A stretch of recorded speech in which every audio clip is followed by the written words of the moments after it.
tema yang kita angkat pada kesempatan kali ini tentu menyasar bahwa bagaimana sih sebenarnya nanti sebaiknya gadget itu digunakan, terutama dalam menggunakannya pada kegiatan-kegiatan yang lebih produktif dan bermanfaat. Nah, untuk tema kali ini ada dua pembicara kita sudah bergabung bersama kita, Ibu Rasulina Rauf yang tentunya juga sudah teman-teman saksikan video yang kita bagikan sebelum kegiatan ini kita mulai. Kemudian ada Kakanda Irsan yang juga akan bersama kita membahas mengenai tema kali ini, manajemen gadget dan literasi dalam keluarga. Saya ingin ya terima kasih. Demikian tadi para peserta diskusi paparan singkat dari Nelson terkait bagaimana kemudian menyikapi atau paling tidak ada beberapa hal yang sempat disampaikan, yakni bagaimana manajemen literasi dalam lingkup digital literasi dan manajemen gadget ini dalam keluarga. Ada beberapa poin penting yang sempat saya catat sebelum kita berikan kesempatan kepada para peserta untuk mengajukan pertanyaan kepada pemateri utama kita, Ibu Raslina Rauf. Terkait yang disampaikan tadi Kanda Irsan mengenai abad keberlimpahan, kita tahu semua informasi datang dari segala penjuru. Pun demikian, oleh sebab itu kita dihadapkan pada kesulitan untuk memfilter bagaimana mengambil suatu hal yang mungkin kita sebut sebagai era disrupsi, ya. Kemudian banyaknya aplikasi yang mungkin serba digital terkait juga dengan tema, kemudian dari manual ke digital ini terkait mungkin dengan manajemen gadget nantinya. Dan tentu saja karena keberlimpahan informasi ini, literasi digital menjadi sangat penting untuk kita galakkan, dan seperti apa nanti literasi digital ini dimaksimalkan, ya mungkin kita bisa tanyakan langsung kepada pemateri kita. Saya beri kesempatan terlebih dahulu kepada Ibu Raslina Rauf. Mungkin ada yang ditambahkan terkait apa yang disampaikan tadi Kakanda Irsan, atau langsung kita berikan kesempatan kepada para penanya untuk menanyakan beberapa hal. Bagaimana Ibu?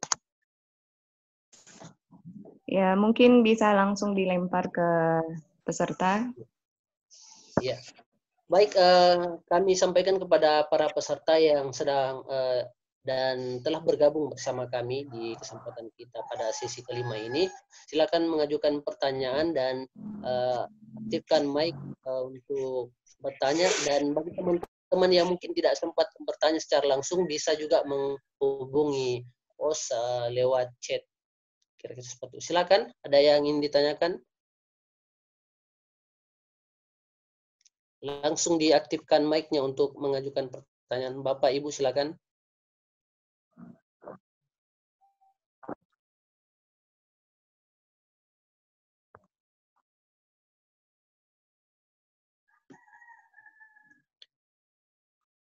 Terima kasih. Boleh saya bertanya? Ya, silakan Ibu Salma. Silakan. Langsung ditanyakan. Terima kasih. Terima kasih. Assalamualaikum warahmatullahi wabarakatuh. Waalaikumsalam warahmatullahi wabarakatuh. Setelah mengikuti 2 hari program literasi ini dengan literasi digital untuk masa Bengkulu, saya jadi termotivasi tentang penggunaan gadget ini. Yang ingin saya tanyakan di sini bahwa kita di dunia pendidikan, di perbincangan kita tadi pagi, masih banyak sekolah-sekolah yang bervariasi tentang penggunaan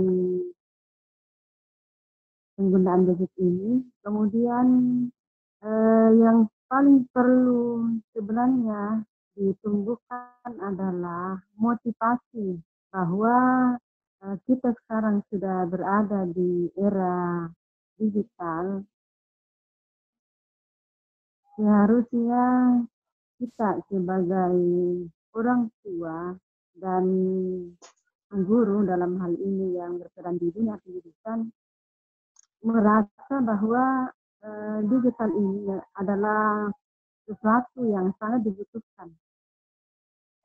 Yang menjadi pertanyaan saya, karena ada seperti yang kita gunakan sekarang aplikasi Zoom, ada sebagian dari rekan-rekan yang sudah menggunakan aplikasi Zoom tentang dampak negatifnya, Mbak. Jadi banyak yang merasa agak takut menggunakan Zoom dengan alasan bahwa banyak dari rekan-rekan yang menggunakan aplikasi Zoom tiba-tiba uang yang ada di rekeningnya itu berkurang.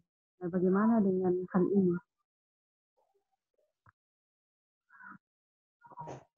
Ya, cukup pertanyaannya, Bu. Halo, Masih ada lagi, Bu? ya makasih banyak. Ya, makasih. Begitu dulu untuk sekarang. Ya, terima kasih kepada Ibu Salma atas pertanyaannya. Mungkin langsung dijawab oleh Ibu Raslina sembari peserta yang lain juga menyiapkan pertanyaan yang diajukan.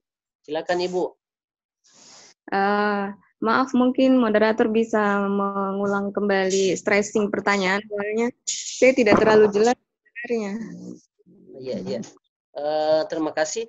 Tadi penanya pertanyaan Ibu Salma menanyai tentang penggunaan gadget yang penting, terutama bagi penggunaannya di dunia pendidikan untuk sekolah. Tapi kemudian beberapa hal yang ditemukan oleh beliau bahwa banyak dari teman-teman bahwa aplikasi ini sebenarnya memiliki dampak negatif, mungkin terkait dengan penggunaan atau apalah semacam itu. Dan tentunya tidak ada kemudian lagi diharapkan apakah ada alternatif lain untuk melakukan semacam pembelajaran atau pertemuan dan lain sebagainya terkait aplikasi ini.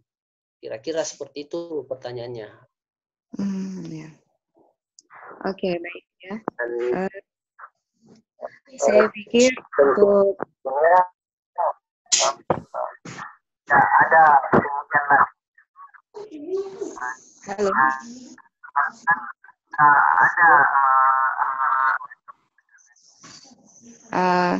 Baik. Terima kasih atas pertanyaan dari Ibu Salma.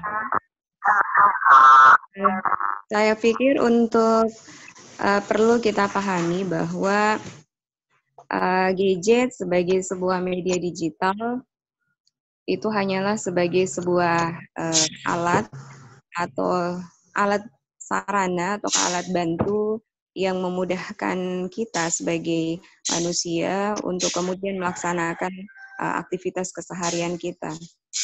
Terutama kita yang hari ini berada di era keberlimpahan informasi, maka kemudian sebagai orang yang kemudian tanggap terhadap perkembangan zaman hari ini, maka kita pun juga tidak bisa lepas ataukah mengabaikan penggunaan gadget sebagai media digital. Seperti dalam video yang saya sampaikan sebelumnya, bahwa ada dua fakta yang kita lihat, di mana kemudian di satu sisi ada pihak yang sama sekali menolak keberadaan ataukah kemajuan teknologi, ya. Kemudian di pihak yang lain ada yang kemudian kebablasan. Nah, saya sendiri memilih kemudian berada di tengah-tengah, tidak kemudian kebablasan, tidak juga menolak secara mutlak. Oleh karena itu, ketika kita memilih berada di jalan tengah, berarti kita mesti menyiapkan diri dengan seperangkat ilmu terkait bagaimana kemudian menggunakan media digital ini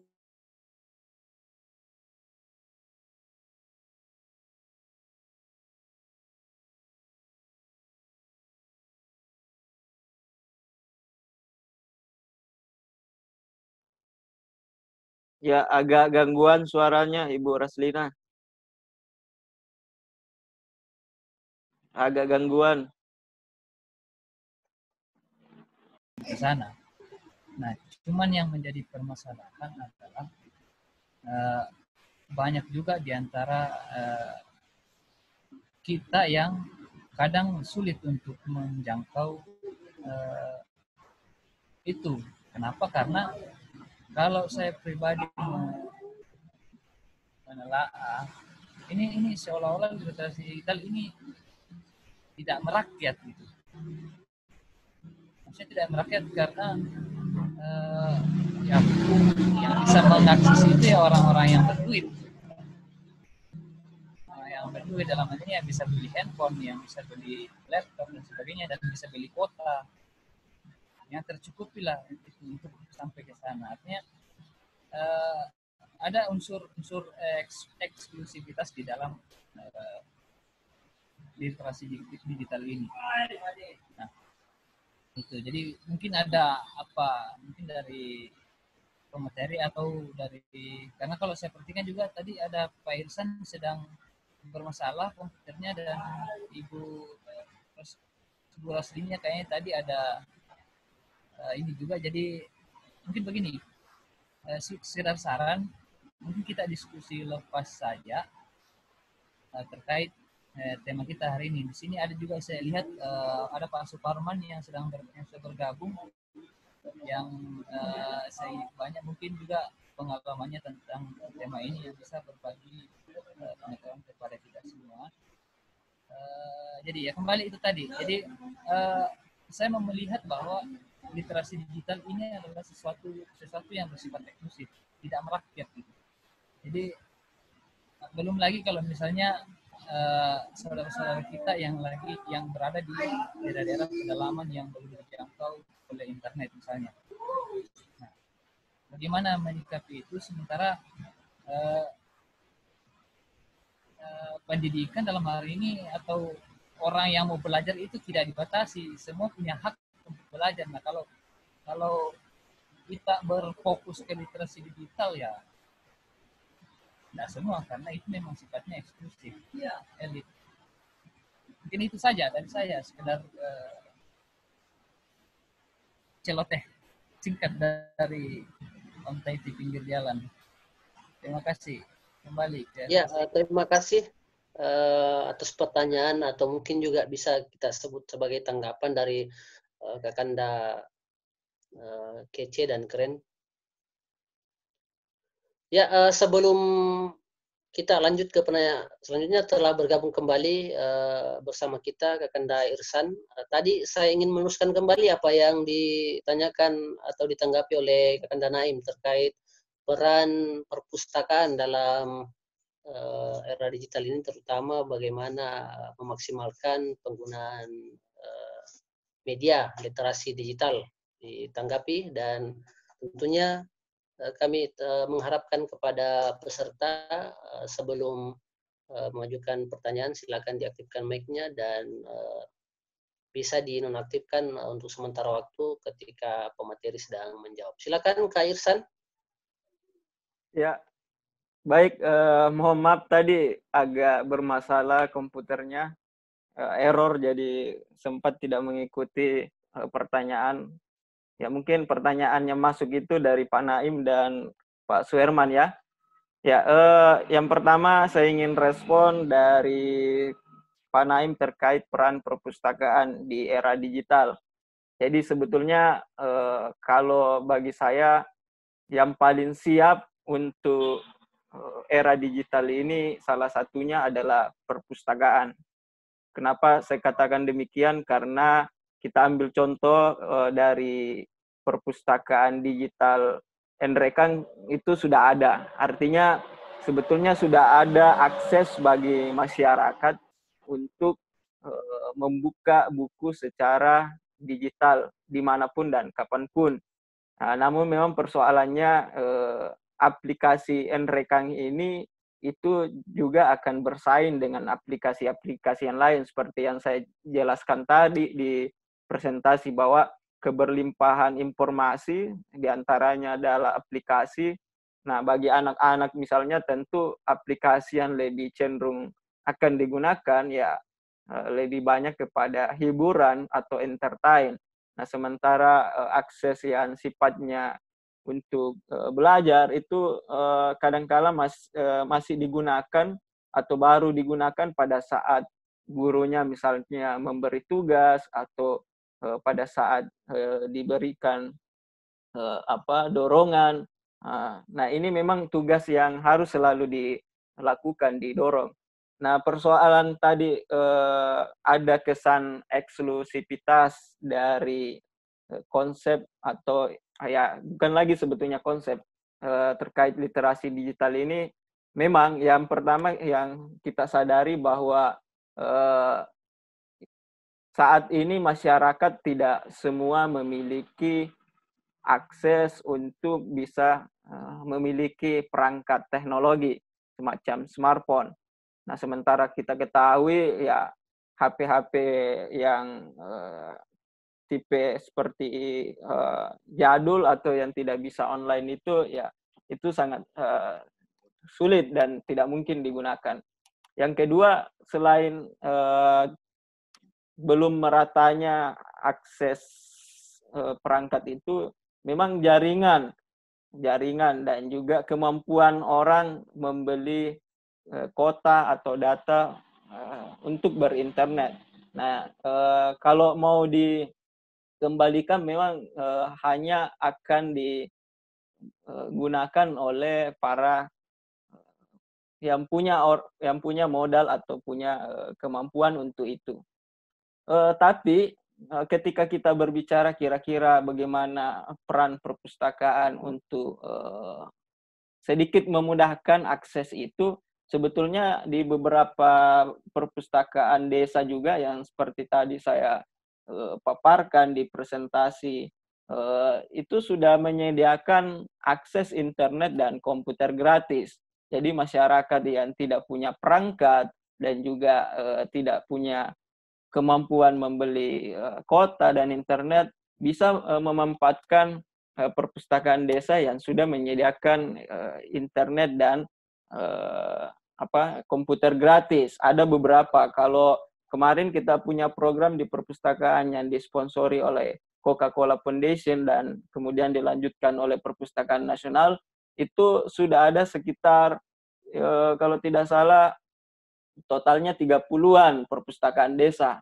Namun di sini juga perlu diperhatikan konsistensi dan komitmen dari pemerintah desanya untuk selalu menyediakan akses internet, karena kita tahu masih ada yang pakai modem, ada juga yang sudah pakai Telkom. Nah, biaya untuk langganan ini ya itu juga yang harus menjadi komitmen dari desa.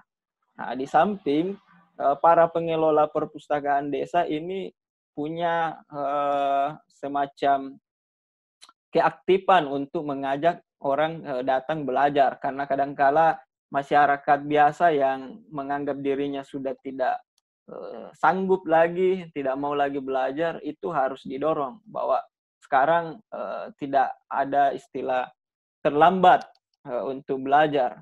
Nah, ini yang perlu difasilitasi. Dan sebetulnya kita sudah melakukan, hanya memang perlu lagi sinergi agar ekosistem literasi digital ini juga mantap. Misalnya kita bangun komunikasi yang kuat di Infocom, bagaimana menyediakan space wifi atau wifi publik, misalnya kan sudah ada di lingkaran Patung Sapi disediakan akses internet gratis. Namun kita mau lagi agar diperluas, agar kalau bisa sampai di kecamatan ya, atau sampai di desa. Nah, kendalanya juga memang ada desa yang belum bisa mendapatkan jaringan internet dari Telkom. Nah, itu perlu dicarikan solusi-solusi. Nah, ini saya kira di luar dari keterbatasan kita terkait akses ini, tentu saja kita punya kesempatan semua untuk membangun generasi yang melek digital. Karena hampir boleh dibilang di sekolah-sekolah itu untuk tingkat SMA barangkali semua sudah punya komputer dan mayoritas terakses internet. Kalau misalnya di level SD dan SMP mungkin belum menjumpai akses tersebut, saya kira pada saat dia masuk SMA dia akan menjumpai itu. Dan tidak berat sih untuk generasi milenial untuk kita ajak, cuma ini lagi bagaimana dia memanfaatkan internet secara positif. Nah, itu saja dari saya sebagai respon dari beberapa pertanyaan. Intinya perpustakaan sekarang sudah mulai membuka inklusivitas lewat mentransformasi perpustakaan sebagai ruang belajar yang berbasis TIK dengan fasilitas komputer dan internet. Saya kira demikian. Kembali ke moderator. Ya, terima kasih atas tanggapan dari Kak Irsan. Menjawab pertanyaan, dua pertanyaan sekaligus tadi dari Kak Naim terkait dengan peran perpustakaan dalam memaksimalkan literasi digital. Mungkin juga sudah terjawab tadi pertanyaan dari Kakanda Suherman terkait bagaimana eksklusivitas yang terjadi saat ini terhadap penggunaan gadget. Seperti yang mungkin kita tahu bahwa yang bisa mengakses atau memanfaatkan gadget ini mungkin adalah kalangan menengah ke atas. Ya, tentu tidak bagi kalangan yang tidak bisa menjangkau atau tidak memiliki perangkat teknologi semacam ini. Mungkin ada pertanyaan lain dari peserta, silakan diaktifkan mic-nya. Untuk mengajukan pertanyaan bisa juga mengirimkan chat ke saluran kita ini. Saya mungkin sedikit, Pak Moderator. Oh iya, silakan Pak Superman, silakan Pak. Ya, terima kasih banyak. Pertama itu, Assalamualaikum warahmatullahi wabarakatuh.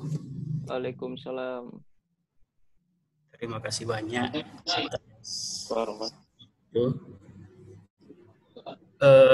Saya yang pertama yang sampaikan bahwa saya bisa masuk tadi di Zoom itu karena saya lihat statusnya Om Taite, Pak Suherman, sehingga saya masuk karena saya kira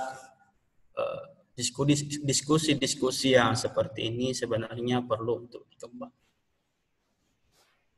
Saya melihat tadi bahwa judul dari diskusi kita ini adalah bagaimana persoalan keluarga dihubungkan dengan dunia digital. Mohon maaf kalau salah, mohon diluruskan kalau salah. Sebenarnya kajian-kajian sosiologis kultural itu telah memunculkan yang disebut sebagai teori generasi. Ada 5 teori generasi yang sebenarnya dikembangkan dalam kajian-kajian sosial. Mungkin ini hanya sekedar pengantar sebelum masuk pada itu. Yaitu generasi baby boomers. Itu lahir tahun 46 sampai 64. Kemudian generasi X. Lahir tahun 65 sampai 80. Generasi Y tahun 81-94, generasi X lahir 95-2010, dan generasi Alpha lahir pada 2011 sampai 2025. Apa yang perlu kita petik daripada teori-teori generasi yang dikembangkan oleh para ahli, bahwa ada ketidaksinkronan karena misalnya ibu-ibu sekarang itu ketika kita mau mengkaji secara kultur, ibu-ibu sekarang yang mengasuh anak misalnya di tingkat SD itu lahir sekitar tahun 90 sampai 94, itu normalnya. Itu normalnya. Nah, persoalannya adalah persoalan kultur yang berbeda.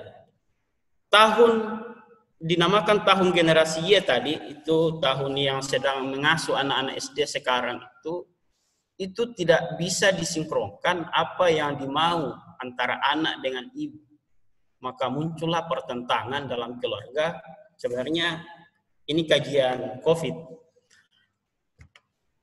Terjadi pertentangan karena kita dipermasalahkan pada satu masalah internasional, yaitu COVID-19. Yaitu harus belajar di rumah, stay at home. Apa yang menjadi kendala? Maka muncullah masalah-masalah psikologis pada anak. Ketidakmampuan anak untuk mencerna, ketidakmampuan anak-anak untuk dikekang dan ditekan di rumah, itu mengakibatkan persoalan-persoalan psikis pada anak. Itu tidak bisa dipungkiri. Yang kedua adalah persoalan ini, digitalnya. Secara teori, smartphone itu sangat mengganggu perkembangan peserta, sangat mengganggu perkembangan kognitifnya seorang anak. Tetapi kita diperhadapkan pada harus menggunakan ini smartphone, apalagi di tingkat SD. Kalau misalnya orang tua tidak mampu untuk menguasai ini smartphone, karena banyak orang tua, Muhammad tanda kutip, apalagi di daerah-daerah pedesaan, itu anak-anak yang SD lebih tahu smartphone dibandingkan dengan orang tuanya. Masalahnya adalah ketika ada proses pembiaran. Saya pernah bawakan materi dampak smartphone terhadap perilaku pelajar itu sebenarnya sangat tinggi. Anak-anak tidak mampu lagi menguasai materi, itu diakibatkan smartphone. Anak-anak tidak mampu lagi beribadah secara baik, itu diakibatkan smartphone, dan sebagainya. Tetapi pada pandemik ini, kita diperhadapkan wajib menggunakan smartphone karena harus pembelajaran daring. Itu kan persoalan, saya kira. Persoalan yang sangat besar itu, saya kira. Nah, yang kedua adalah itu persoalan psikologis tadi, ada pengekangan dari orang tua. Itu yang perlu sebenarnya kita wanti-wanti, apalagi misalnya kita dinaungi oleh persoalan-persoalan keilmuan sosiologis, psikologis, sosiopsiko. Itu sebenarnya kita harus mampu mensosialisasikan bahwa, oh ini loh, karena banyak orang tua sekarang itu sebenarnya tidak, itu sudah penelitian dan itu sudah fenomena sekarang itu, banyak orang tua itu yang tidak menerima ini pembelajaran daring. Banyak yang tidak. Apa yang terjadi? Anak-anak itu tidak disupport oleh orang tuanya di rumah. Apa yang terjadi? Tidak ada proses pembelajaran yang dilakukan di rumah. Apa yang terjadi? Dampaknya adalah anak-anak ini dia kehilangan konsen terhadap tujuan-tujuan yang memang diterapkan oleh dunia pendidikan. Kan ada capaian-capaian pembelajaran yang telah ditentukan dalam proses pembelajaran. Itu tidak mungkin akan terlaksana. Pasti tujuan-tujuan itu tidak akan tercapai lagi. Karena persoalan-persoalan yang seperti itu. Sebenarnya banyak hal lain, tapi mungkin itu dulu cukup. Saya mungkin kembalikan ke Pak Moderator. Terima kasih. Ya, terima kasih Pak Suparman atas pertanyaannya. Sekiranya ini pertanyaan menarik dan juga penting untuk kita diskusikan bersama. Poin penting yang mungkin sempat kita catat di sini, bagaimana ada ketidaksinkronan antara generasi-generasi yang dimaksud tadi, terutama dalam hal ini di keluarga, bagaimana anak-anak seakan tidak mampu menghadapi kekangan, apakah menggunakan gadget itu bermanfaat atau paling tidak sangat mengganggu aspek kognitifnya, seperti itu kira-kira. Mungkin ada tanggapan dari peserta lain, mungkin juga kita lempar dulu kepada pemateri sebelum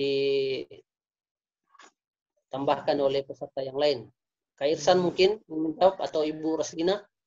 Ya, Ibu Raslina dulu yang secara praktik mungkin punya pengalaman terkait bagaimana mendampingi anak, karena tadi ada pertanyaan terkait psikis atau semacam gangguan perkembangan anak karena adanya gadget. Ya, mungkin ada pengalaman selama ini dari Ibu Raslina, silakan. Ya, Ibu Raslina bisa bergabung bersama kami. Ya, baik. Terima kasih. Pertanyaan yang sangat menarik dari Pak Suparman. Terkait masalah perbedaan generasi yang juga saya bahas singkat di video saya. Sebenarnya bagi saya pribadi, ya, kalau kita melihat anak-anak generasi Z hari ini yang orang tua mereka itu rata-rata mungkin mereka adalah generasi yang lahir di generasi X dan di generasi Y, ya. Kalau saya sendiri sebagai orang tua dari generasi X dan memiliki anak-anak dari generasi Z yang lahir di tahun 2000-an, ya, itu bagi saya perbedaan generasi-generasi ini itu bagi saya pribadi sebenarnya hanya untuk membantu. Itu membantu. Ini bagi saya pribadi, ya. Entah kemudian bagi orang lain yang melihat itu. Bagi saya itu untuk membantu saya mengenali karakteristik, ya, karakteristik dari orang tua, baik dari generasi Y maupun dari generasi X, untuk kemudian bisa beradaptasi dengan anak-anaknya yang dari generasi Z ataupun dari generasi setelahnya. Dengan mengetahui karakteristik dari generasi-generasi ini, maka kemudian itu dapat memudahkan bagi para orang tua untuk kemudian memberikan perlakuan kepada anak-anak mereka.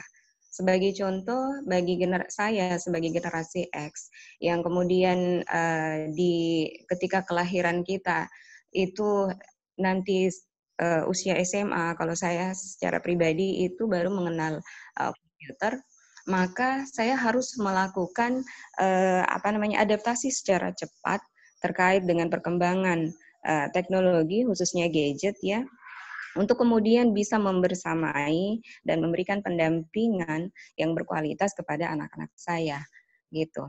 Nah, terkait dengan apa yang disampaikan oleh Pak Suparman bahwa memang ada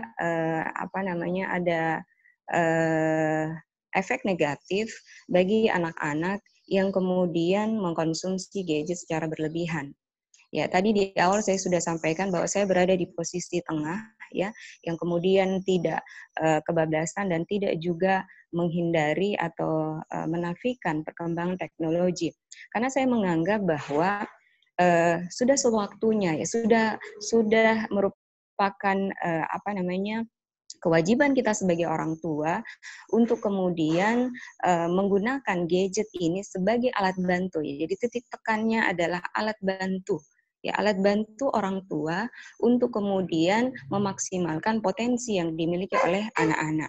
Tentu saja dengan dukungan ilmu dan pemahaman yang kita ketahui, termasuk di dalamnya terkait dengan aspek tumbuh kembang anak. Ya, pada anak-anak balita, ini yang saya terapkan di rumah. Pada anak-anak saya di usia balita, saya memang tidak memperkenalkan kepada mereka gadget. Saya lebih fokus kepada bagaimana ada attachment antara orang tua sehingga terbentuk bonding yang kuat antara anak dengan orang tua untuk memberikan stimulasi yang maksimal pada 5 aspek tumbuh kembang mereka, dari sisi kognitif, dari sisi psikomotorik, dari sisi bahasa, sains, dan sebagainya. Ya gitu. Nah, kalau kemudian kita melihat bahwa beberapa orang tua yang boleh jadi memang karena ketidakadaan ilmu terkait dengan bagaimana ilmu tentang tumbuh kembang anak dan bagaimana efek negatif dan positif dari penggunaan media digital, maka mereka melakukan pembiaran ataukah justru menjadikan gadget itu sebagai babysitter, ya, bagi anak-anak mereka. Ya, padahal kalau kita melihat secara keseharian, ya, anak-anak saya yang kadang kalau kemudian mereka lepas kontrol itu memang memberikan tayangan film-film seperti Bobo Boy atau tayangan-tayangan yang kemudian memperlihatkan adegan-adegan perkelahian, memang itu memberikan efek efek negatif kepada anak-anak kemudian menjadi cepat marah, anak-anak kemudian apa yang mereka lihat itu pun juga yang kemudian mereka praktekkan. Nah, disinilah kemudian dituntut peran orang tua, apalagi dalam kondisi pandemi hari ini, yang banyak di antara orang tua yang memang merasa terbebani dengan adanya pembelajaran daring ini. Ya, saya pikir mungkin ada banyak hal yang kemudian membuat mereka menjadi terbebani.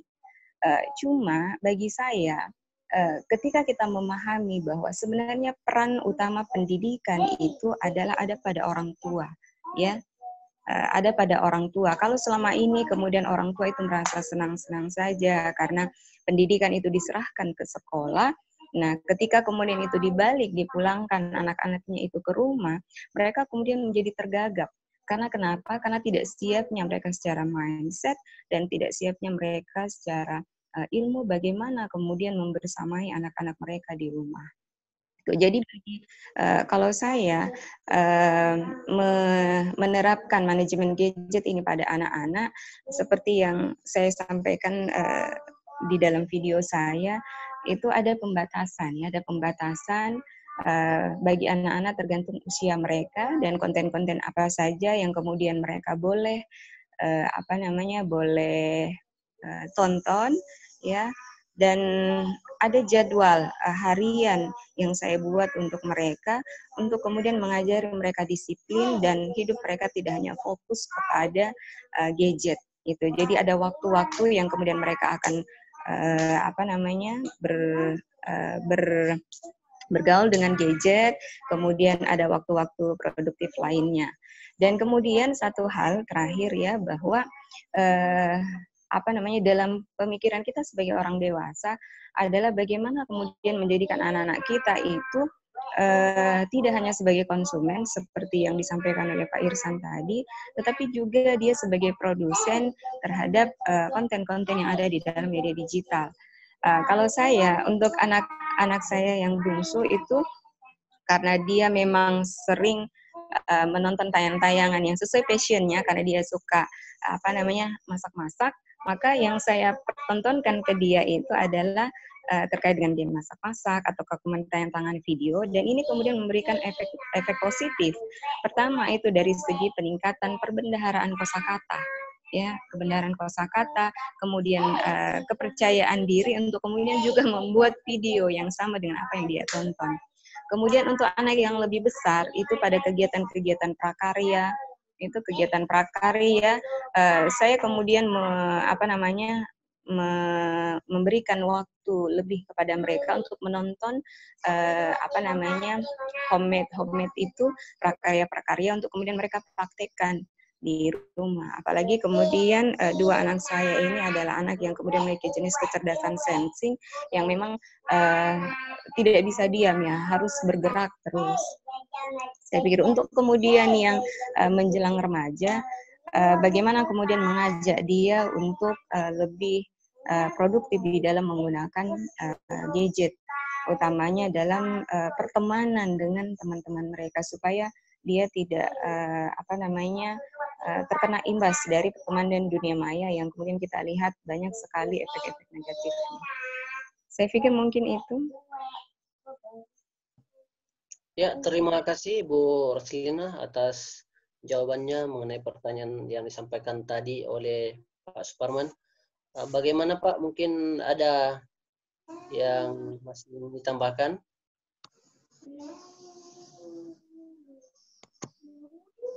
Ya, kasih. Mungkin kita sharing-sharing saja. Ya, silakan Pak. Alhamdulillah saya juga sudah dikaruniai anak, tapi baru 4 bulan. Dan saya insya Allah ekstrim nanti saya proses pendidikan yang insya Allah saya terapkan pada anak saya. Bagaimana bentuknya adalah saya memang tidak mau memperkenalkan apa itu gadget kepada dia. Karena kenapa? Saya sudah banyak keliling mengkaji, maksudnya sudah banyak membaca literasi-literasi, memang itu smartphone pada anak-anak di bawah umur itu, apalagi kalau proses perkembangan itu memang tidak ada positifnya menurut saya. Itu pandangan saya. Jadi memang itu pandangan saya. Jadi saya memang agak ekstrim kalau persoalan smartphone. Karena kenapa? Saya tertarik dengan program yang disiarkan di RCTI, Hafiz Quran Indonesia. Itu hampir 100% anak-anak yang ada di situ, yang penghafal Al-Quran memang sudah ditiadakan penggunaan smartphone. Itu kalau dilihat dari. Jadi saya tertarik dengan hal yang seperti itu saja. Contoh lain, di kalangan pelajar, terutama di kalangan mahasiswa, itu saya heran. Kami sekarang dengan beberapa teman-teman di UMN Rekang, Pak Om Taiti, Pak Suhe, kami menerapkan yang disebut sebagai pembelajaran daring. Itu saya heran. Saya men-save semua nomornya mahasiswa. Mereka itu selalu mengupdate status, tetapi tidak pernah mengupdate tugas. Ini sekedar curhatan sedikit, Bu. Jadi ini pada tingkatan mahasiswa saja, sudah umur 18 sampai 20 tahun. Oh, Ilham mungkin lari. Ya. Ada menyimak dia. Oh, ada Ji. Ya. Oh, Farid, itu saya heran. Tugas tidak pernah diupdate, tetapi status history itu selalu terupdate. Kalau tanya apa penyebabnya, tidak ada kota, tetapi selalu update. Nah itu saya kira contoh-contoh real yang kecil. Sebenarnya dampak smartphone itu, apalagi di kalangan anak SD, itu sebenarnya menurut saya itu perlu ditiadakan sekali. Agak ekstrim memang, kalau menurut saya, ini menurut pandangan saya, Bu. Nah, apa yang saya lihat bahwa memang fenomena-fenomena yang terjadi di masyarakat itu banyak sekali persoalan-persoalan yang muncul itu diakibatkan karena persoalan smartphone, apalagi di kalangan keluarga. Karena kenapa? Disitulah tumbuh kembangnya anak-anak. Disitulah agen sosialisasi yang paling utama dan pertama itu adalah keluarga. Apa yang perlu dilakukan di situ adalah bagaimana kemudian kita menerapkan pola pendidikan, menurut saya ini, pola pendidikan yang sebenarnya harus ekstrim. Karena kenapa? Ada proses sosialisasi yang mereka lakukan di tingkat masyarakat.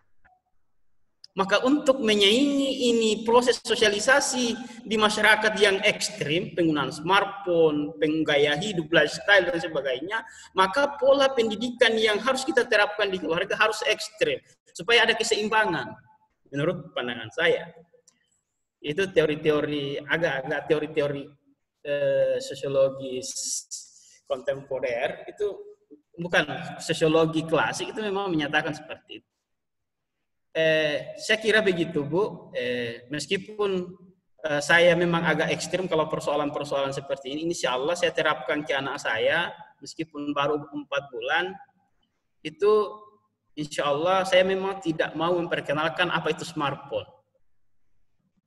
Menurut saya. Ya, terima kasih. Itu mungkin dari saya. Terima kasih. Assalamualaikum. Ya, terima kasih atas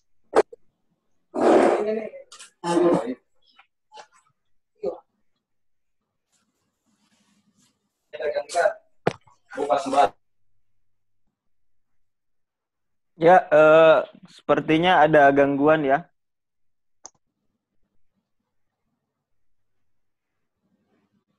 Halo, moderator. Ya, silakan Kak Irsan, ingin menambahkan mungkin? Ya, sedikit saja menambahkan dari beberapa yang sudah disampaikan oleh Ibu Raslina ya. Ya, menarik sebetulnya tadi ada beberapa praktik yang dicontohkan oleh Ibu Raslina dan saya pun sebetulnya sedang mencari referensi dan sebagai orang tua yang tidak tidak juga dibilang sebagai orang tua yang pada masa transisi, tapi mungkin juga merupakan pribumi digital atau digital native. Jadi agak berbeda memang kelasnya bagi orang tua yang berada pada digital imigran atau masa transisi. Seperti yang disebutkan tadi oleh Pak siapa tadi? Pak Suparman, bahwa orang tua yang lahir pada tahun 90-an sebelum tahun 90-an memang itu punya tantangan yang besar di dalam mendidik anak-anak di dalam dunia digital. Nah, bagi orang tua yang istilahnya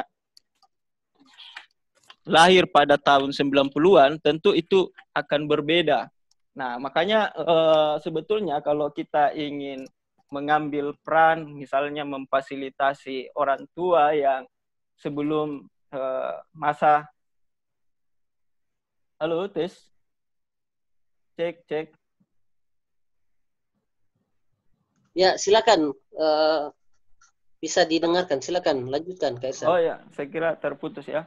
Jadi sebetulnya, nah disinilah peran kita juga.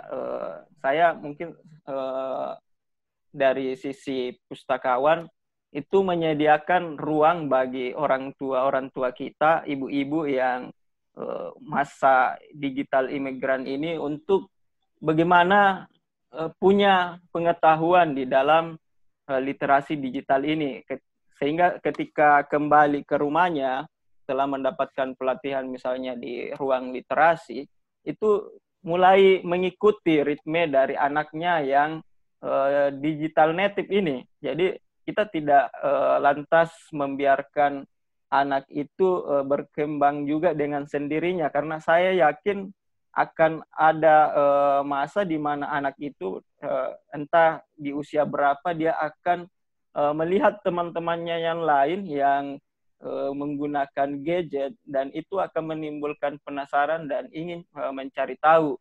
Nah, persiapan kita tentu adalah bagaimana orang tua yang semula tidak mengetahui tentang digital ini itu juga harus dibekali. Jadi ada tanggung jawab kita juga di situ.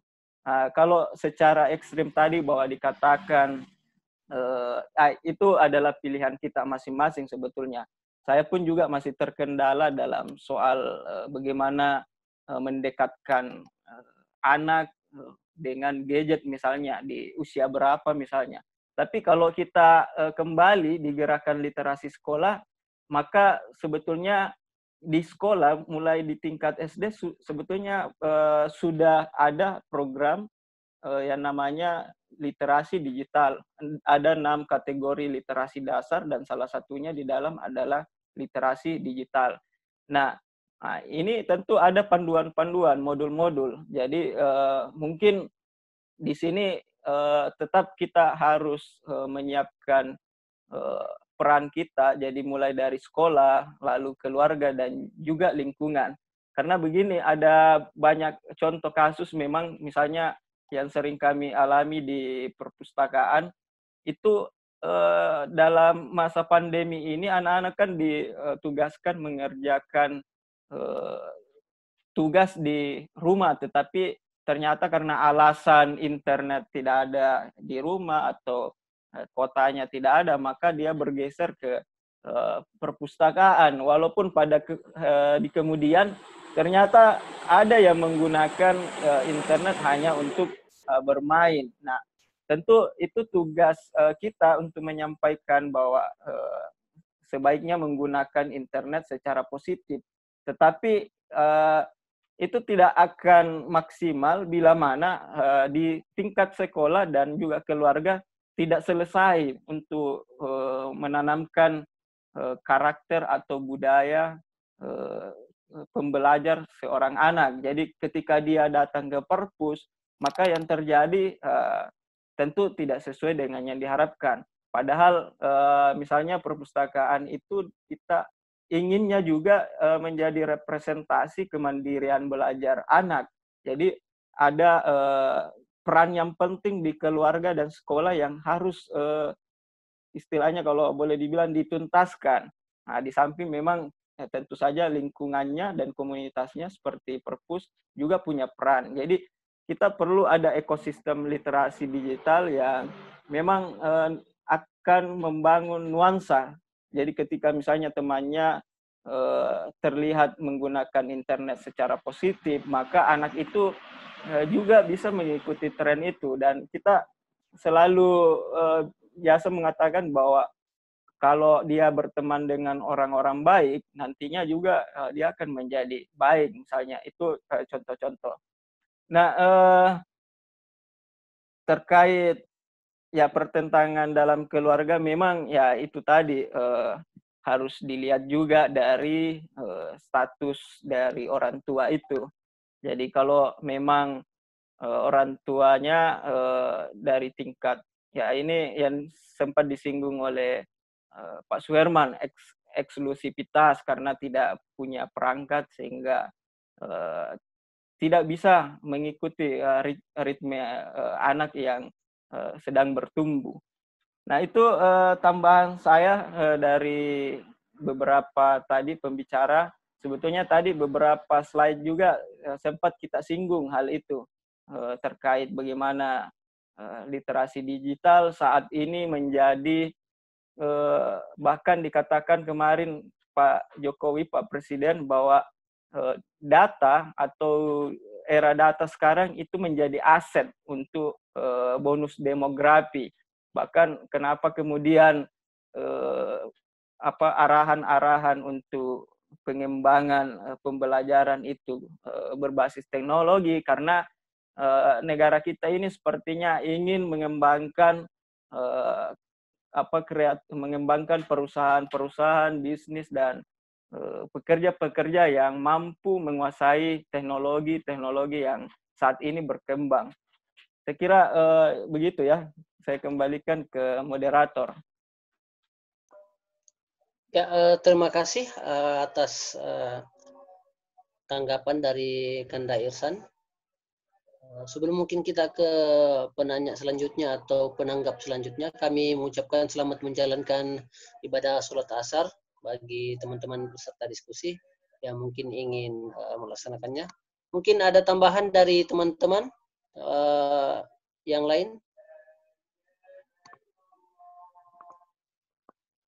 Silakan. Ya, silakan Om Taiti. Kanda Suherman, silakan diaktifkan mic-nya. Langsung ditanyakan, silakan. Baik, terima kasih. Mungkin bukan pertanyaan ini, tapi sekedar di sini saya perhatikan tinggal ada 9 orang, dan kalau saya matikan ini video saya yang muncul adalah ini gambar seperti ini. Jadi kayaknya kurang serak gitu. Dan mungkin bagus juga kalau kita sama-sama mengaktifkan video dulu supaya kita saling kenal satu sama lain. Bagaimana Kak? Ini masukan saja untuk host. Ya, siap. Yang lain mungkin bisa juga. Ya, dilanjutkan. Silakan dilanjutkan. Oke, baik. Terima kasih, saya lanjut. Dalam teori kebudayaan memang saya hanya ingin melanjutkan tadi juga dari paparan Pak Suparman.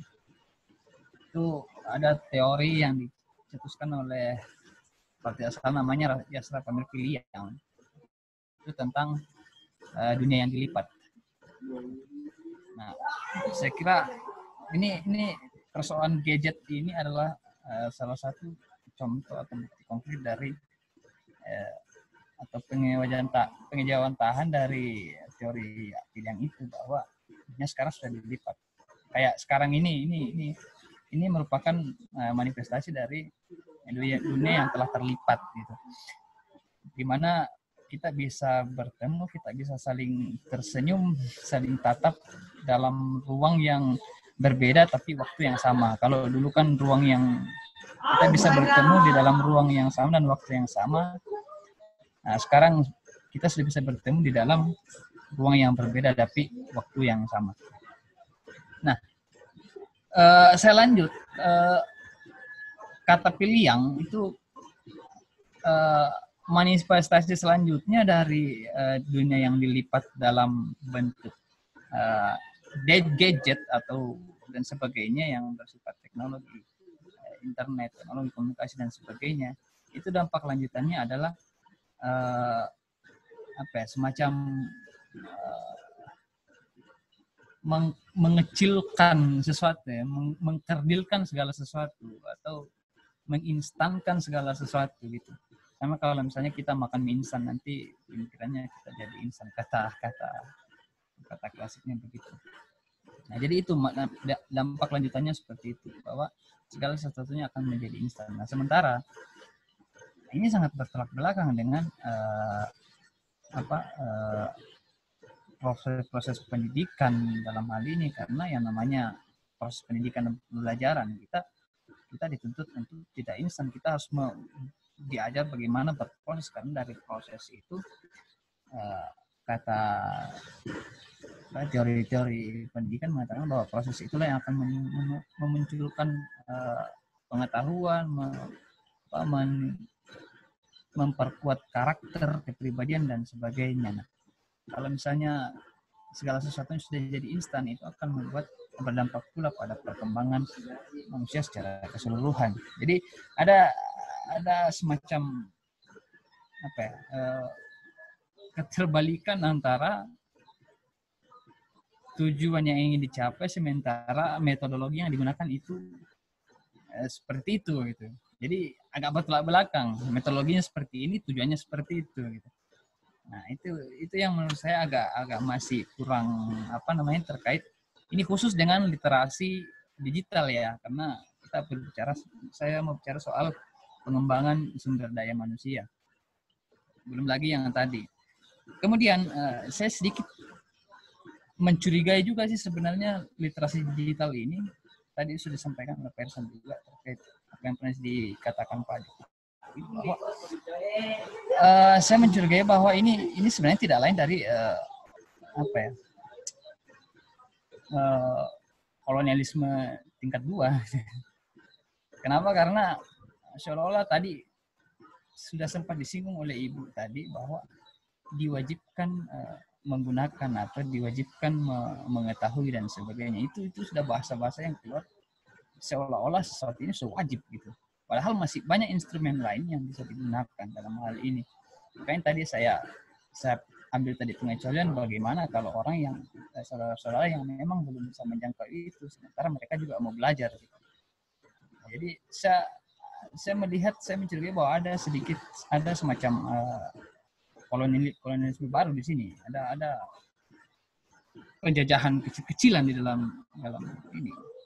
Karena di situ kita dipaksakan untuk menjadi melek teknologi. Sementara kalau kita lihat kondisi sosial budaya kita kan sebenarnya bukan di situ. Kondisi sosial budaya kita silaturahmi dengan cara, kalau kita kembali ke zaman dahulu itu ada namanya, kalau di Bungin itu ada namanya Tidang Sipulung, ada namanya untuk mencegah masalah. Nah, kalau misalnya seperti itu, hal-hal yang bersifat tradisional yang punya nilai-nilai adiluhung itu akan terkikis. Nah, ini agak bertolak belakang lagi dengan cita-cita misalnya di kebudayaan, bahwasanya kita dianjurkan untuk melestarikan dan mengembangkan kebudayaan, sementara metodologinya yang didorong untuk dilaksanakan itu bertolak belakang. Saya kira itu mungkin. Terima kasih Kakanda Muslim. Ya, terima kasih Ayahanda Suherman atas tanggapan yang mungkin disampaikan terkait tadi apa yang pernah disampaikan oleh materi. Ya, menarik, ada beberapa poin-poin yang penting untuk menjadi bahan diskusi kita pada kesempatan kali ini, terutama tadi yang sempat disinggung oleh penanggap terkait mengkerdilkan atau menginstankan segala sesuatu, juga menyinggung bahwa boleh jadi ini adalah kolonialisme tingkat kedua, dan seperti yang kita ketahui bersama bagaimana memaksimalkan dalam hal ini pertemuan-pertemuan sosial yang mungkin tadi diistilahkan sebagai silaturahmi. Nah, ini juga menjadi penting bagi kita bersama adalah bahwa sebagian kalangan menganggap situasi saat ini adalah ibarat buah si malakama. Kita di sisi lain sudah bisa memperbanyak interaksi bersama keluarga, di sisi lain ketika kita sudah berada di rumah, ujung-ujungnya malah tetap menggunakan gadget dan berinteraksi dengan gadget. Seperti itu kira-kira. Mungkin ada tanggapan lain dari peserta diskusi? Silakan diaktifkan mic-nya untuk pertanyaan atau mungkin menanggapi apa yang disampaikan oleh pemateri atau silakan. Bisa ya, masuk. Silakan Ilham. Oh iya. Ya, assalamualaikum warahmatullahi wabarakatuh. Selamat sore. Mungkin saya mau menanggapi sedikit ya persoalan yang disampaikan. Menarik tadi yang disampaikan oleh Om Taiti sama beberapa yang telah disinggung sebelumnya sama Pak Suparman. Yang saya tangkap sebenarnya soal kecenderungan bagaimana perilaku penggunaan gadget hari ini atau teknologi lebih mengarah kepada persoalan sosiokultural atau kebudayaan yang ada di masyarakat. Nah, tadi sempat dijelaskan oleh Pak Suparman terkait hari ini bahwa kondisi sosio masyarakat itu telah berada di zaman generasi artinya anak-anak orang tua yang mendidik anak-anaknya hari ini di kelas SD itu berada pada kelas generasi Y kalau nggak salah tadi yang dibilang. Artinya bahwa ada ketidakcocokan antara generasi zaman dulu dengan perilaku orang-orang hari ini yang lebih cenderung mengutamakan atau bergantung pada gadget. Sementara yang dibilang juga Om Taiti tadi yang saya tangkap juga bahkan perilaku gadget hari ini ketergantungan itu bisa menggusur semacam mungkin ya kalau bisa dikatakan adalah kebudayaan. Nah, menurut saya sih sebenarnya kalau pribadi menganggap bahwa ini lebih cenderung seperti semacam perilaku kebudayaan yang dulu terjadi di era-era sebelumnya. Artinya saya ingat cerita bagaimana dulu di era 60-an itu ada istilah atau ada di mana suatu kebudayaan yang baru itu muncul disebut gerakan hippies yang terjadi di Eropa sana, yang kemudian itu mengatur perilaku atau kebudayaan atau menentang kebudayaan yang mapan pada saat itu. Nah, menurut saya di era digital 4.0 ini adalah sebuah gebrakan baru yang saya kira adalah perilaku kebudayaan yang sama, artinya yang juga menggusur tatanan atau kebudayaan atau tradisi dalam masyarakat tertentu sejak dulu. Nah, saya kira hal ini adalah hal yang wajar atau hal yang niscaya terjadi. Saya ingat waktu pernah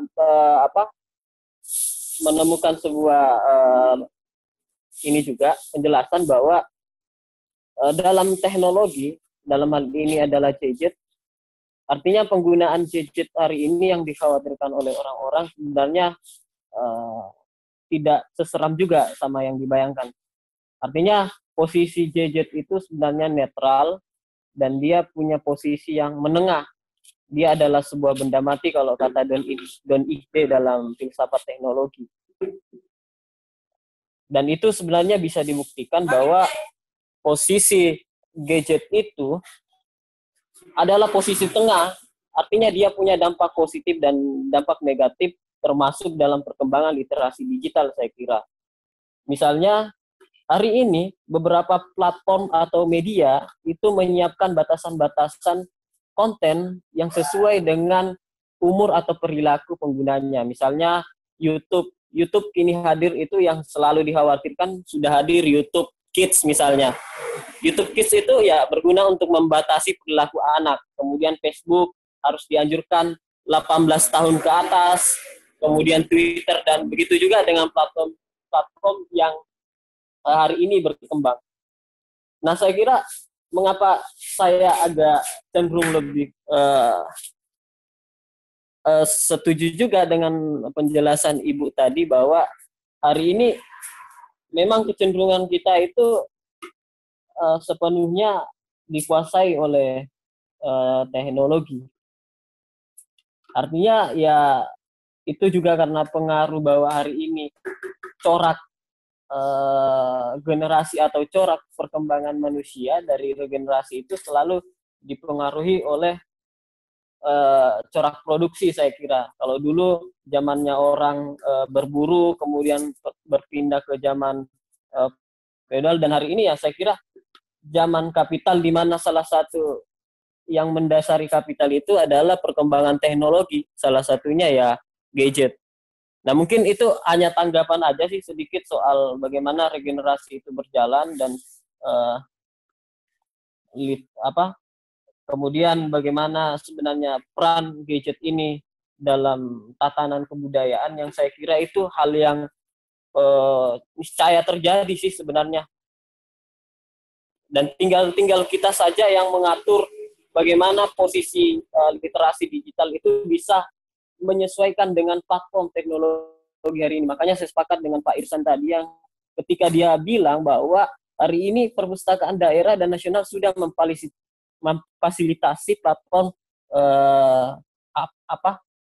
aplikasi di Google Play Store misalnya iFusnas dan kemudian atau malahan misalnya perkembangan radio yang mereview buku misalnya itu sudah ada.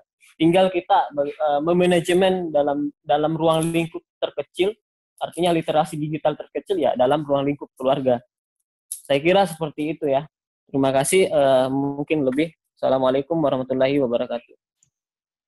Waalaikumsalam warahmatullahi wabarakatuh. Terima kasih atas pertanyaan atau mungkin tanggapan dari Saudara Ilham. Masih menyinggung tadi terkait ketidaksinkronan antara generasi Y dan Z, kemudian terkait juga dengan bagaimana gadget ini setelah menggeser kebudayaan dan regenerasi yang disampaikan tadi, bagaimana sudah berjalan peran gadget dalam tatanan kebudayaan. Kira-kira seperti itu dalam menanggapi problem yang ada sekarang. Mungkin bisa langsung ditanggapi oleh Anda Irsan, silakan. Ya, kita tinggal berapa orang ini? Pembicara utamanya juga sudah Iya, silakan kita saya sisa 15 menit. hanya Silakan. ingin bukan ingin menjawab karena pada dasarnya tadi masing-masing menyampaikan argumen ya terkait apa yang menjadi bahan diskusi kita pada hari ini. Tadi ada banyak yang disampaikan, misalnya dari Om Suhe yang menyebutkan miniaturisasi ruang dan waktu yang seperti yang dikatakan oleh Yasrab Amir ya. Memang ya seperti yang disebut tadi oleh Ilham bahwa ini kita memasuki era keniscayaan digital dan saya kira kita sudah menjadikannya sebagai fasilitas berinteraksi saat ini. Jadi kita tidak mungkin juga ingin menghindari, cuma persoalan karena dia berdampak mengganggu sosiokultural, nah tentu perlu adaptasi. Nah tadi juga sempat disinggung Ilham bagaimana Don Ide yang disebutkan bahwa apakah teknologi ini posisinya netral atau punya determinasi terhadap manusia. Ya, kalau kita lihat kecenderungannya sekarang, memang ada semacam determinasi bagaimana robot, teknologi mulai menggantikan peran manusia. Kita tahu bahwa 4.0 ini, artificial intelligence, itu mulai menggeser sedikit demi sedikit. Dan bahkan kalau kita membaca bukunya Yuval Noah Harari di Homo Deus, dikatakan bahwa selamat datang di agama data. Nah, apa yang perlu menjadi perbedaan saat ini bagi manusia?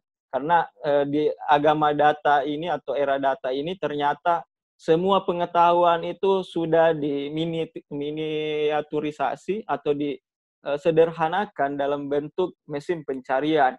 Bahkan boleh dibilang profesi-profesi seperti jurnalis, pustakawan itu katanya diprediksi. Ada beberapa media koran cetak itu bahkan sudah tutup, dan ini kan memberi sinyal kepada kita bahwa boleh jadi ke depannya determinasi teknologi robot itu semakin kuat, semakin menggantikan peran kita. Nah, di sini kenapa kemudian Harari menyebut ini adalah revolusi mimpi. Saatnya manusia berimajinasi, karena imajinasilah yang sesungguhnya membedakan kita dengan apa yang kita buat itu sendiri, robot dan teknologi. Dan ketika kita berbicara kebudayaan, ke belakang ya, saya kira disinilah juga kita perlu menawarkan bahwa konsep pengetahuan lokal seperti kearifan lokal yang sebetulnya sekarang secara tidak langsung, secara implisit ingin menyampaikan narasinya bahwa dengan kultur lokal yang dulu dia mampu menjaga atau menyegarkan alam. Ya, walaupun memang cara penjelasannya itu harus kita jelaskan agar tidak menjadi mitos. Jadi saya kira untuk menjelaskan seperti itu, maka ini bisa menjadi ruang. Ruang ini menjadi saluran bagi kita. Jadi kalau nanti kita menduga bahwa ini semua adalah bentuk dari kolonialisme sampai pada kapitalisme, bahkan dikatakan memang dengan hadirnya internet ini ya boleh dibilang kapitalisme informasional. Bagaimana sekarang bentuk penggerukan modal dan kolonialisme yang seperti disinggung oleh Pak Suhe, itu memang ya melalui informasi, dan kita tahu banyak kajian-kajian perilaku informasi yang saat ini beredar di paper-paper itu menyebutkan memang bahwa ada pengaruh yang sangat besar kepada masyarakat informasi saat ini, di mana instan di dalam melakukan tindakan, tidak ada lagi jeda untuk melakukan refleksi. Semuanya apa sih itu misalnya buku, lalu dia mencarinya di Google. Ya, memang saya setuju bahwa itu menghilangkan proses, tapi kita tidak bisa juga menyamaratakan hal itu kepada semua masyarakat. Sepanjang kita masih hadir untuk memberi semacam edukasi kepada warga. Jadi saya kira tidak lantas kita sebut bahwa semua akan dikerdilkan oleh teknologi yang hadir pada hari ini. Nah, inilah tentu peran kita. Dan konsep literasi digital ini kita harus ada di dalam bagian itu. Kalau konsep yang ditawarkan misalnya di sekolah itu agak kita lihat sebagai hal yang berbeda, maka ya kita perlu masuk pada ruang itu. Dan ya banyak sih sebetulnya yang memang menarik di era sekarang di literasi digital. Yang pasti bahwa kita sebagai kelompok literasi yang kebetulan teman-teman punya ruang itu ya memang harus banyak-banyak melakukan praktik dan juga edukasi ke masyarakat. Saya kira seperti itu ya, terkait persoalan keluarga tadi. Sekali lagi saya bilang ya, memang sudah saatnya kita mulai menjadikan literasi itu sebagai ekosistem di dalam keluarga itu, seperti yang tadi saya paparkan di awal. Dan anak dan orang tua harus menjadi subjek, jadi tidak lagi istilahnya paternalistik atau maternalistik, tidak lagi semua yang benar itu adalah bapak atau ibu, tapi nah itu tadi, karena kasusnya anak lebih tanggap digital ketimbang orang tuanya, maka ya perlu memang didudukkan seperti itu. Ya, saya kembalikan ke Musdin. Ya, baik. Terima kasih atas tambahan dari Kak Irsan. Mungkin sisa satu penanya atau penanggap yang kami berikan kesempatan, mengingat waktu sisa beberapa menit ke depan untuk kita mengakhiri diskusi kita di sesi yang kelima ini. Mungkin Kak Naim ingin menanyakan sesuatu atau mungkin menanggapi dari apa yang disampaikan oleh narasumber. Silakan Kak Naim.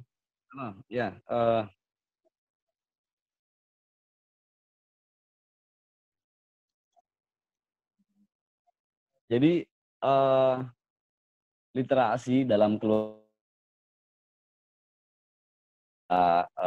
postingan beberapa waktu yang lalu yang sempat heboh, keluarga yang mungkin tidak menyadari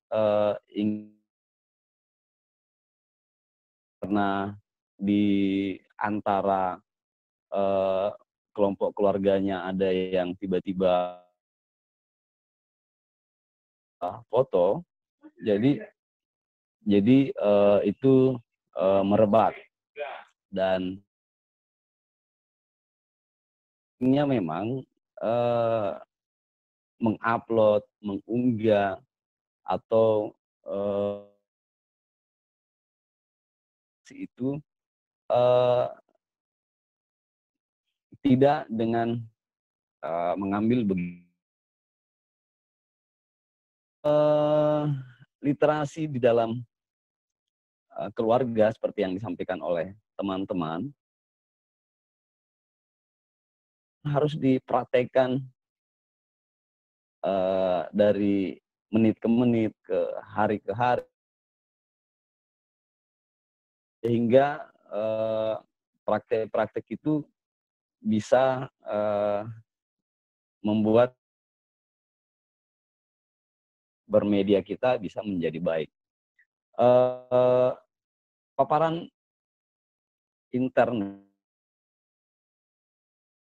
bung kita di Enrekang yang belum bagus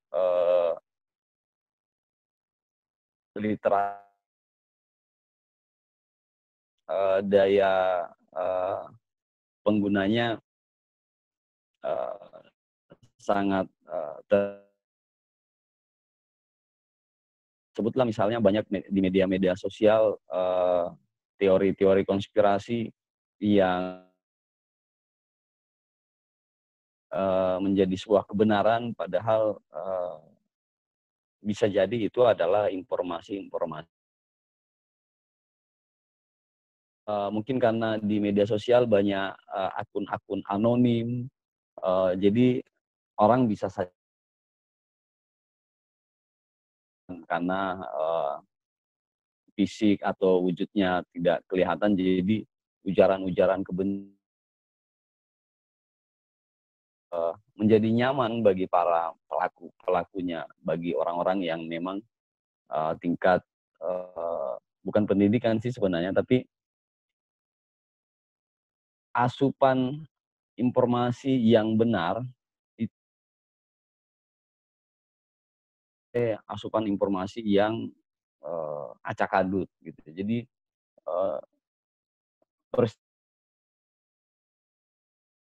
yang lalu saya pikir itu adalah peristiwa yang mungkin karena tingkat pendidikan dengan tanpa membaca isinya,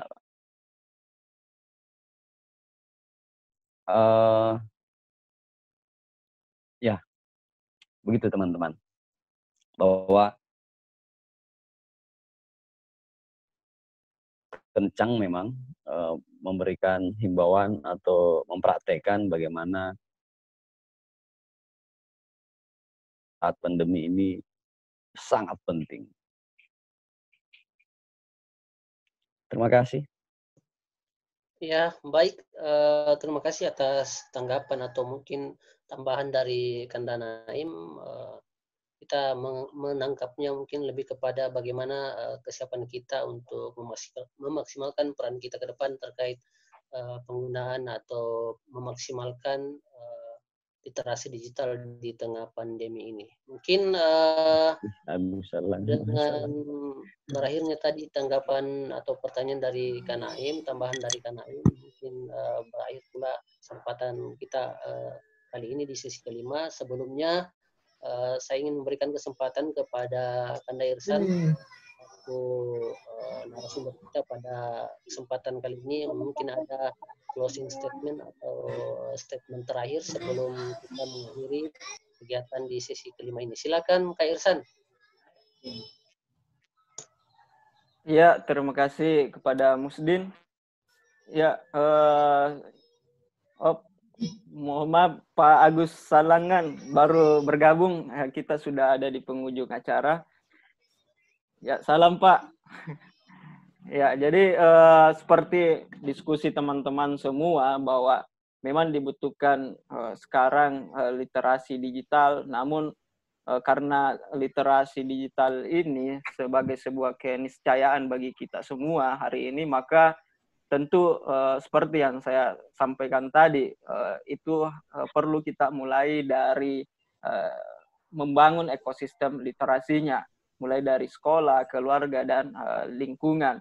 Dan karena hari ini adalah masa pandemi, maka literasi digital perlu mendapatkan ruang dari para keluarga agar menjadi semacam nuansa yang perlu dipelajari dan menjadi semacam